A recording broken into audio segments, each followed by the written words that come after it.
Hey internet friends, do you believe in love at first sight? Do you believe a stronger than magnetic pull between two strangers on their respective mobile devices can manifest as they both swipe right for each other? Oh boy, I'm looking forward to your comments on this one, because finding dates used to require putting on some pants and leaving your house. But not anymore, thanks to millennials' most popular source for creating a spark, the app called TINDER. But is this dating app just a convenient way to fend off the prickly cold of loneliness? Or is a more sinister agenda heating up with each swipe? Do you think we should meet? Meet? The dating app Tinder has become Apple's #1 app. I swipe right if I'm into you, Yes. and left if I'm not. Yes. Is the smartphone disrupting love? No, I think it's enabling love. The good part about online dating is there's over 40 million singles in the United States alone that are using dating sites and dating apps. So statistically speaking, meeting in real life is actually weirder than meeting online, and grosser. If you're not sure how Tinder works, I'll brief you.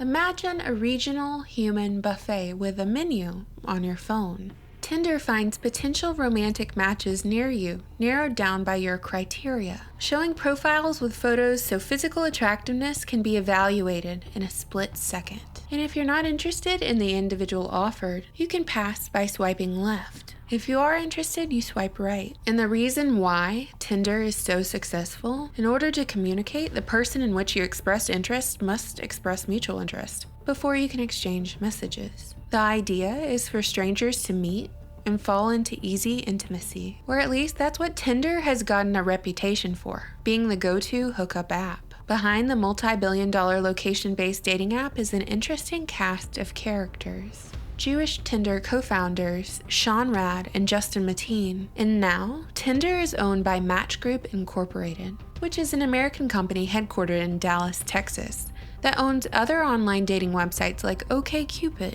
Plenty of Fish, and Match.com. But this is where it gets interesting, y'all.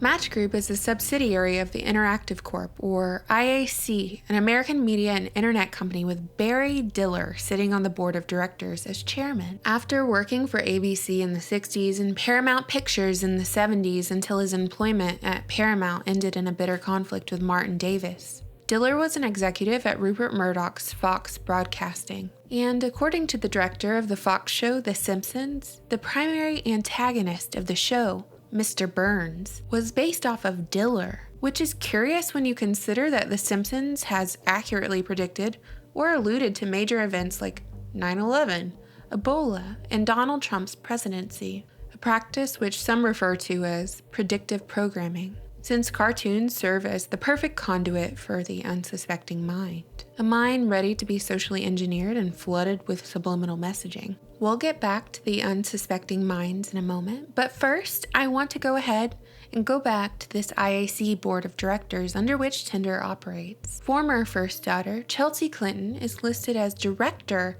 on this board, and despite her lack of experience in the internet industry, she is paid a reported $300,000 a year for this role. But is Chelsea Clinton's role just to be a celebrity face on the forefront of a corporation, boosting its visibility, or is she a mere hint of the agendas being pushed through this new medium, the online dating scene? They're all covered with filthy germs, aren't they, Smithers?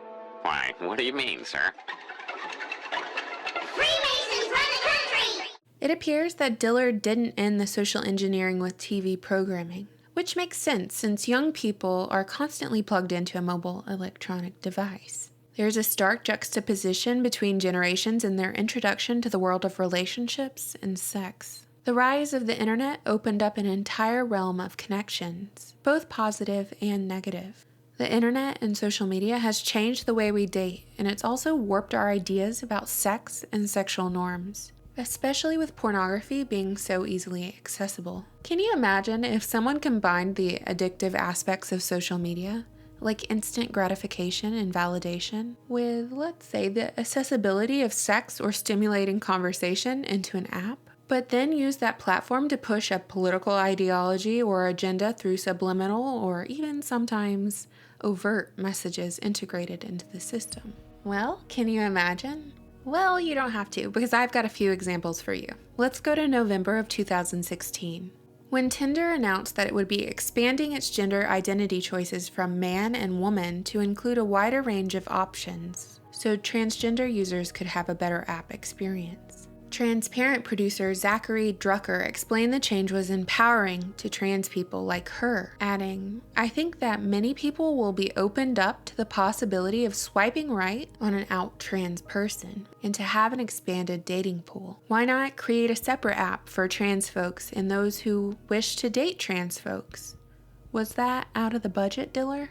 With 37 custom gender options, there's a variety of flavors on the dating app, and it sounds like Tinder wants us to sample them all. There is still stigma associated with the notion of dating a trans person. They were not able to have the same experience with Tinder that non-transgender users could have. This update allows users to add their gender outside of the binary, and also we've added language in the app and we've added information and education to inform users about how this feature is used and about how they can add their gender to their profile.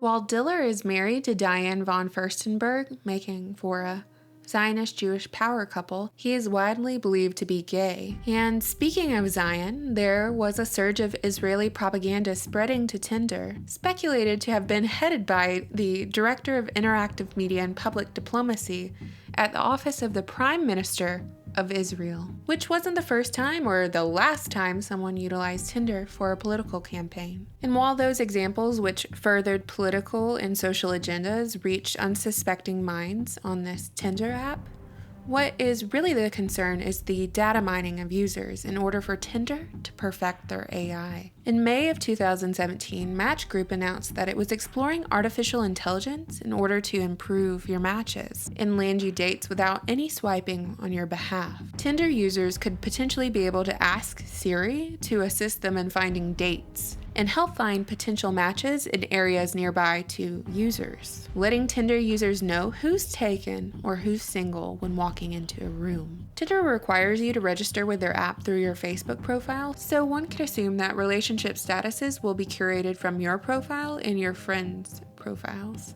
And while AI is not new and has certainly been around for a while, the worry here with Tinder and its use of AI is that it's creating a culture of depersonalized contact where individuals are disposable in their social interactions.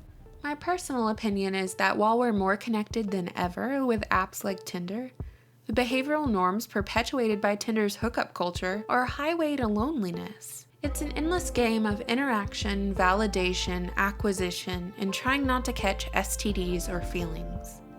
I question the ethics of those who have their hands on our personal data, and I question their intentions with that data.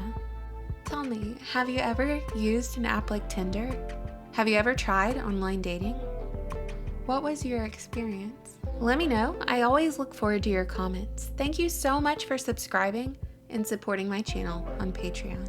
Bye!